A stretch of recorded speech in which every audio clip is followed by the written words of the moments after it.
todos muito bem-vindos ao canal do Sítio das Calopsitas. Eu sou a Suzana, hoje eu tô aqui com o Fi. Né, Fi? Puxa, Fi! O Fi. E o tema do vídeo de hoje vai ser a respeito de apresentando a cacatua alba para todos vocês conhecerem, tá bom? Esse daqui é mais um vídeo da nossa playlist conhecendo espécies de aves diferentes, né? No caso são espécies de piscitacídeos, são as aves de bico torto, faz assim. Então a gente não vai ficar falando de passeriformes, teve uma galera que pediu canário, mas a gente não vai falar de canário nessa playlist, tá bom? Então bora começar a apresentação da cacatua alba, né, Fi? Gente, cacatua alba. A cacatua alba, para quem não conhece, é da família Cacatuidae, assim como as calopsitas. Só que a cacatua alba é uma ave inteiramente branca e a crista dela é em forma de coroa, gente. A cacatua alba, ela é originária das Ilhas Molucas, que ficam na Indonésia, tá bom? Algumas dessas ilhas são...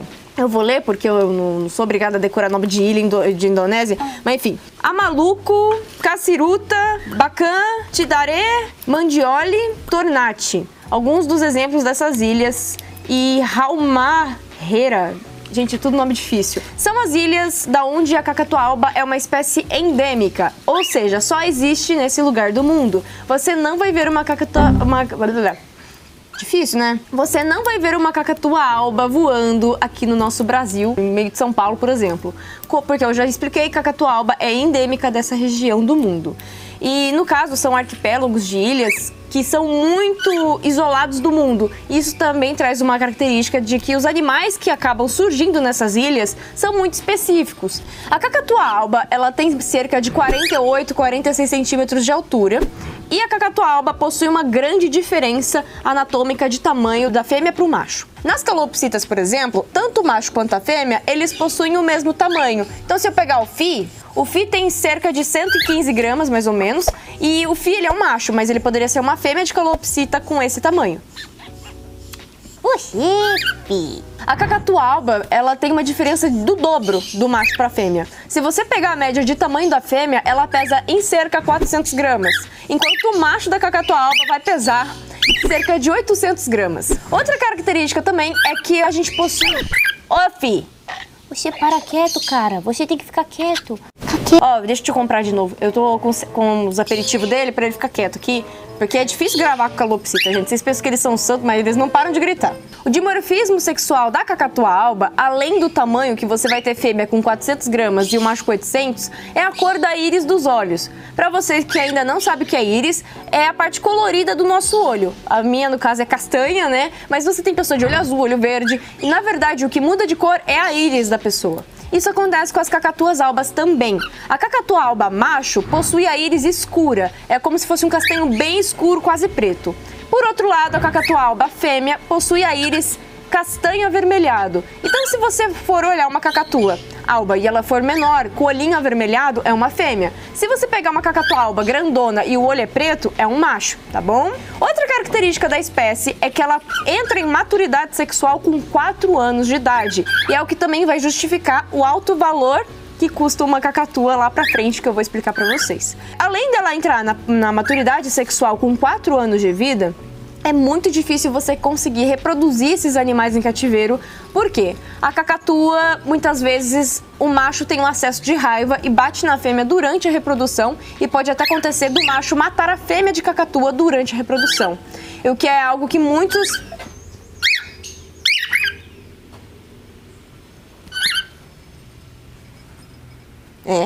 O que é algo que muitos criadores sempre relatam da dificuldade de você criar qualquer espécie de cacatua, basicamente, mas em especial a cacatua alba. Uma dessas curiosidades é que para você criar a cacatua alba, você precisa de um ninho especial. É um ninho que possui 2 buracos de entrada e saída. Normalmente os ninhos que a gente usa para calopsita, periquito, red-rumped, ringneck, são todos os ninhos com uma única entrada e saída. Você tem um buraco para entrar e sair. Já nos ninhos de cacatua tem que ser ninhos grandes e que tem um buraco de entrada e um buraco de saída. Por quê? Se o macho endoida e resolve bater na fêmea, ela consegue fugir pelos 2 buracos. Diferentemente desse ninho que é mais fechado, que a gente está acostumado a usar. Lembrando, né, o macho é o dobro do tamanho da fêmea e quando ele inventa de bater nela é para arregaçar. Então é por isso que criar cacatua não é algo simples, além de que você tem que esperar 4 anos para conseguir reproduzir esses animais. Outra característica importante da reprodução dessa espécie é que eles fazem uma postura pequena, uma postura de 2 a 3 ovos por casal por temporada. Então é por isso que a cacatua custa bem caro. Suzana, qual que é o preço de uma cacatua? Tô ficando curioso. Uma cacatua alba, ela vai custar em média de 25 mil a 35 mil, dependendo do lugar e também do sexo da ave que você escolher. Esses 2 valores eu peguei de sites de criadores diferentes, criatórios, né? Pra vocês terem uma noção de quanto custa esse animal, pelo menos aqui no Brasil. A cacatua alba, assim como várias outras espécies de aves exóticas, ela precisa de um registro de anilha. Esse registro de anilha é legalizado pelo IBAMA, que certifica o criadouro que ele pode criar aquela espécie em cativeiro. Não é porque você tem um casal de cacatua na sua casa que você pode reproduzir e vender os filhotes. Isso, na verdade, é crime, você não pode, você tem que ter uma licença do IBAMA para você poder ter o seu criatório e poder, né, reproduzir essas aves. Começou uma obra aqui do lado, cara. Você precisa de uma licença do IBAMA para você poder ter esse criatório e vender esses animais. Então não é em qualquer lugar que você vai adquirir uma cacatua alba. É uma espécie que vai viver em média de 40 a 60 anos, a expectativa de vida. Eu peguei esses 2 valores de referência porque, de novo, eu peguei em fontes diferentes. Tem lugar que ela vive... Tem lugar que a média de expectativa de vida é 40 e tem lugar que é 60. Então eu coloquei de 40 a 60 para vocês terem uma noção. Outra coisa também sobre as cacatuas albas, referente ao comportamento da espécie. As cacatuas, no geral, não só a alba, mas cacatua galerita, cacatua inca, moluca, etc., são animais muito bonitos que normalmente as pessoas compram por acharem bonitos. Só que as pessoas esquecem que as cacatuas, no geral, elas vocalizam e vocalizam muitas vezes ao dia e vocalizam muito alto. Eu acredito que dentre as espécies de aves, né, de psitacídeos, com certeza é o grupo que mais grita. E você tem que levar isso em consideração antes de adquirir uma cacatua. Porque depois que você adquire, é um animal que vai viver bastante e não é em qualquer lugar que você consegue criar uma cacatua. Porque você tem que lembrar que ela grita e não grita pouco, e grita muito alto. Esse gritinho de calopsita aqui é fichinha perto de um berro de cacatua. Vou tentar achar algum vídeo para colocar para vocês verem, mas é um berro estridente, avassalador.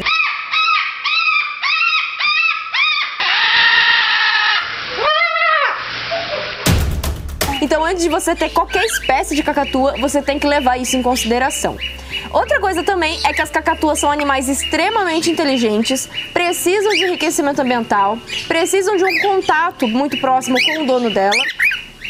E caso ela não tenha isso, é uma espécie que pode ficar frustrada muito facilmente e eles têm a tendência a ter automutilações por conta desse estresse, tá? Ô, GG! Aí ficou quieto. Como eu dizia, é uma espécie de animal que fica facilmente frustrado e se você não dá formas dele exercer a inteligência dele com a cognição motora, com o uso do bico, é um animal que ele pode ficar frustrado e começar a se depenar, automutilar. Por exemplo, uma cacatua vai precisar de brinquedo para ela poder destruir, isso faz parte da natureza dela. Então, brinquedos que eu indico seriam aqueles brinquedos que tem a pinha, que tem a madeirinha de pinos. Vocês também que têm esses psitacídeos grandes, como as cacatuas e também como as araras, vocês podem até oferecer coco. O coco, tanto o coco seco quanto o coco verde, para que essas aves possam destruir o coco, né, fi? Por exemplo, é uma ideia inconcebível para uma calopsita, o tamanho do bico dessa criatura. Mas para uma cacatua, um coco é um excelente enriquecimento ambiental. Além de que também a gente pode trabalhar com bandejinha de feno, com algumas sementes jogadas no meio do feno, para que a cacatua tenha o comportamento de vasculhar. Além disso tudo, as cacatuas são fascinadas em música. Então, donos de cacatua muitas vezes postam vídeos das cacatuas na internet reagindo a músicas diversas. E aí a cacatua tem aquela mania, né, de abrir o topete e ficar fazendo assim. Isso é muitas vezes um sinal de excitação da cacatua. Barulho de obra. As cacatuas, por terem essa crista, é muito característica delas, assim como a calopsita. Eles possuem esse comportamento de levantar a crista, principalmente quando eles estão animados, né, felizes, excitados, mas também podem levantar a crista como uma forma de atenção, uma forma de medo. Se você tem uma calopsita, você sabe do que eu tô falando. A calopsita e a cacatua, nesse sentido, são iguais, no sentido de levantar a crista delas. O Fi, por exemplo, ele tá relaxado, ele tá de boa, prestando atenção, ele tá com o topetinho, assim, meio. ele não tá com o topete totalmente erguido. Mas se, por exemplo, se o Fih se assustar, ele vai levantar o topete muito rápido.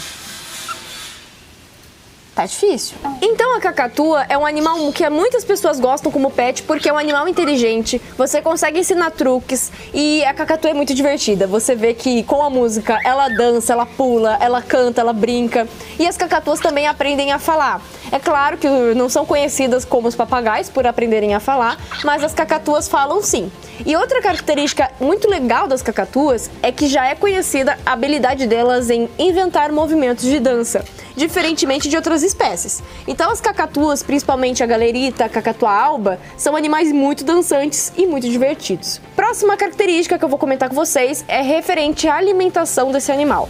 A cacatua, ela come a ração extrusada, assim como a calopsita, e como não tem nada específico no mercado brasileiro para a cacatua, a ração extrusada de cacatua, a gente sempre indica vocês oferecerem a ração extrusada de papagaio para a cacatua, não a ração extrusada de arara. Tem uma diferença grande e eu vou explicar o porquê. As araras, no geral, arara vermelha, grande, arara macau, arara canindé, arara azul grande de Lear, etc., são animais que possuem a dieta muito rica em coquinhos. E esses coquinhos dessas palmeiras, principalmente, são muito ricos em óleo. E esses óleos são muito gordurosos e por isso a ração extrusada para arara é uma ração muito mais gordurosa. No caso do papagaio do Congo, a gente indica ou a ração de papagaio do Congo ou até mesmo a ração da arara, porque o papagaio do Congo também tem a particularidade de consumir principalmente coquinhos de dendê no seu habitat natural. Tá? Mas a cacatua, ela é originária dessas ilhas Molucas e na alimentação na natureza, a dieta dessa cacatua é baseada principalmente em sementes e brotos, assim como a calopsita. Então, se a gente for pesar, né, os níveis nutricionais da ração de papagaio normal e a ração de arara, a dieta da cacatua alba, ela tá muito mais parecida com a dieta de um papagaio. É uma dieta menos rica em gordura, nesse sentido. Suzana, quanto que custa um pacote? Quanto que dura? Me explica. Vai variar do tamanho do animal que você tem. Se você tem uma cacatua fêmea e um cacatu macho, né, brincando, o cacatu macho vai comer muito mais do que a fêmea por conta do tamanho. Então pode ser que você gaste mais ração com um macho do que com a fêmea. Mas a princípio, 1,2 kg de ração extrusada de papagaio da Nutrópica tá saindo cerca de R$93, tá bom? Coloca aí como limiar para você e pense que você vai usar mais ou menos essa quantidade para uma cacatua fêmea, porque como eu disse, o cacatu macho pode comer mais. Referente ao tamanho de gaiola, se trata de uma espécie que fica grande, como eu disse, 400 gramas a 800 gramas é um animal que a fêmea deve ser assim e o macho já é um pouco maiorzão assim. É um bicho que precisa de espaço, a envergadura das asas da cacatua chega a mais ou menos isso aqui, ó. É bem grande. Para quem já viu uma cacatua alba pessoalmente, é um animal bonito, estrondoso e também ele é grande. Então não é em qualquer viveiro que você vai conseguir colocar uma cacatua alba. Para vocês terem noção, um viveiro legal para cacatua alba teria que ter no mínimo aí uns 2 metros por 2 metros e 2 metros. Isso aí vai ser um viveiro, um quadrado, né? E nesse quadrado caberia no máximo 2 puleiros e alguns brinquedos. O ideal é que nesse viveiro de 2 metros por 2 metros vocês ainda tivessem como tirar a cacatua para um espaço exterior. Mas vai de tutor para tutor. A gente tem diversas opções de viveiros para esses animais, mas é aquilo, quanto maior o psitacídeo, mais gasto e maior tem que ser o ambiente que ele vai ficar, beleza? Referente à espécie lidando com outros animais na casa. As cacatuas podem sim ser animais que você socialize elas a outros pets da casa, como principalmente outras aves de menor porte, de maior porte. A espécie em si não é a espécie mais afetuosa com outros animais domésticos, tá bom? Então se você tem uma cacatua e você já adquiriu ela e ela já tá adulta e você resolve comprar, sei lá, um ringneck para colocar junto, é algo muito arriscado. Principalmente se você tem um macho da espécie, porque o macho é mais territorialista do que a fêmea da cacatua alba, tá bom? E como eu disse, eles podem ter um comportamento mais agressivo e por ser uma ave grande, 800 gramas é uma ave grande e com bico muito poderoso, isso pode resultar em acidentes fatais na sua casa. Então, a minha orientação é que você não misture espécies com as cacatuas, tá bom? E é pra cacatua alba e outras espécies de cacatua. Ai, que gostosinho. Poxa, é gostosinho, fi. Então é isso, gente. Espero que vocês tenham gostado da apresentação da cacatua alba. tá bom? Não se esqueça, se você quer adquirir o seu protetor de ombros contra cocôzinhos, não é mesmo, fi? O link do Mercado Livre tá aqui fixado na descrição. E se você ainda não nos segue no nosso Instagram, não se esqueça, Sítio das Calopsitas. Entra lá, segue a gente, que a gente posta conteúdo semanal, ok? Stories e publicações de feed. Espero que vocês tenham gostado do vídeo. Um beijinho pra eles, né, fi? E tchau, tchau!